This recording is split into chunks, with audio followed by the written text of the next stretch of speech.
शानदार जीत के साथ समाप्त हुई, जिसने उसके राज्य की रक्षा की और उसे भारत में गुरीद महत्वाकांक्षाओं के खिलाफ एक मजबूत दीवार के रूप में स्थापित किया। भाग 5 तराइन का दूसरा युद्ध, एक भयानक हार।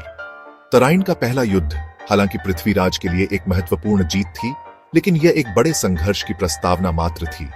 मोहम्मद गोरी महत्वाकांक्षा और बदला लेने की प्यास से प्रेरित होकर 1 साल बाद एक पुनर्गठित और उससे भी बड़ी सेना के साथ भारत लौट आया।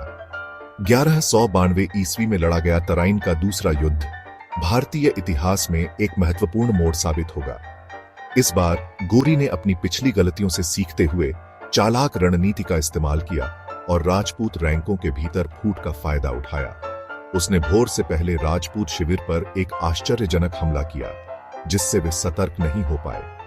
राजपूत सेना हालांकि बहादुरी से लड़ रही थी, गुरीद हमले के विशाल आकार और क्रूरता से अभिभूत हो गई थी। पृथ्वीराज अपने ही कुछ सहयोगियों द्वारा धोखा दिया गया और दूसरों द्वारा त्याग दिया गया बहादुरी से लड़ा, लेकिन अंततः पकड़ा गया। तराइन का दूसरा युद्ध राजपूतों की करारी हार के साथ समाप्त हुआ, जिसने उत्तर भारत में घुरीद प्रभुत्व की शुरुआत को चिह्नित किया। भाग 6 किंवदंती और इतिहास, सच्चाई का खुलासा।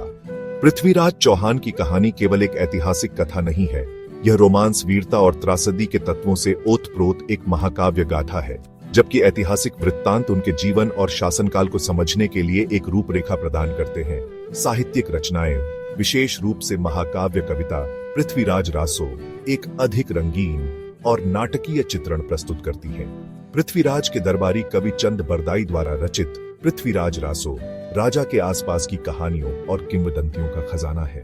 यह संयोगिता के लिए उनके प्रेम, उनके साहसी प्रेम विवाह और उनके महान तीरंदाजी कौशल का वर्णन करता है।